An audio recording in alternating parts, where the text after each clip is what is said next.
So far, we looked at interpreting endpoint of observational studies, correlation and regression analysis. We described the propensity score matching technique, and we looked at evaluating internal validity of observational studies. Now, given an observational study, evaluate its external validity, which is the course learning outcome number 6 on the course syllabus.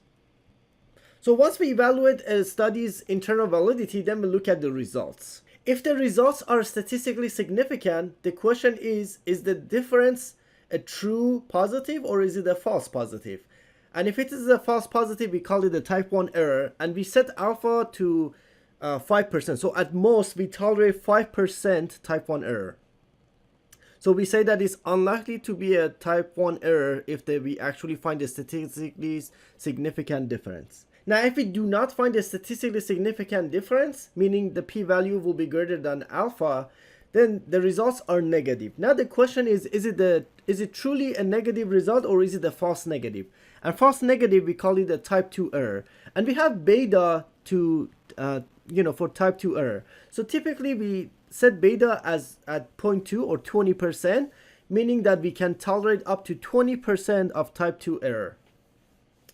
And we use beta to calculate power. So the equation for power is power equals 1 minus beta. So for example, if we set beta to 20%, then the power would be 100% minus 20% would be 80%.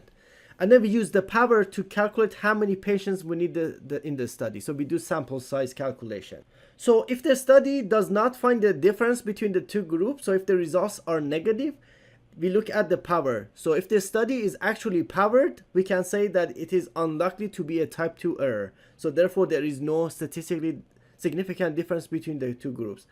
On the other hand, if the study is underpowered and the study did not find a statistically significant difference between the groups, we can say that, well, while the results are not statistically significant, it could be due to type 2 error. So we need to do another study with more patients in it in order to have a powered study in order to find the statistical significant difference. And of course, we're talking about observational studies. So in observational studies, we can get the relative risk reduction, absolute risk reduction.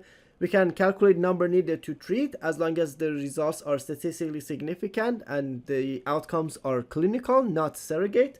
We can also have odds ratio. We can have R for correlation, and we can also have R squared for correlation of determination. And then we need to know how precise are the estimate of the risk. So we also need to look at the confidence interval. And then once we evaluate the results, then we need to look at the external validity to see if the results actually apply to the patients in our practice. So we need to see how similar were the patients in the study to our patients. That's when we look at eligibility criteria, which is the inclusion and exclusion criteria. And we can also look at baseline characteristics to see if the patients in the study were actually similar to our patient. And it's not to say that if your patient doesn't look like the patient that never the results apply. You gotta look at the patient and see, are there biologic differences in your patient that would result in differences in your patient outcome. And also in the observational study, we need to see if the follow-up was sufficiently long. For example, most cancers take a decade or longer to develop from the original assault at the biologic level.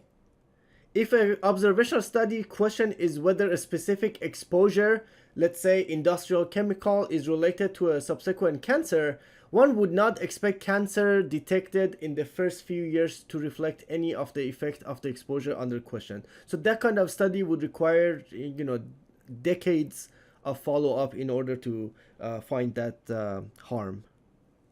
And also we need to make sure that the exposure is actually what's going to happen in our patients. So that's when we need to pay attention to the dose and duration of therapy in this observational study, as well as the time period. For example, the risk of thrombophlebitis associated with oral contraceptive use in the 1970s may not be applicable to the patients in the 21st century because currently we have lower estrogen dose in oral contraceptives compared to the 1970s. So you should also take things like that into consideration.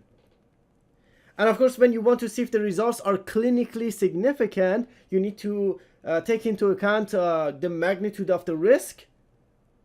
We can use things like absolute risk difference, number needed to treat and number needed to harm, for cohort studies only, but we cannot do this for case control studies. And that's because case control studies do not give you any information about prevalence. They only give you the odds. And of course, you should also consider risk versus benefit. So you must always use your clinical judgment, and you can also involve the patient in the decision making. This concludes this presentation.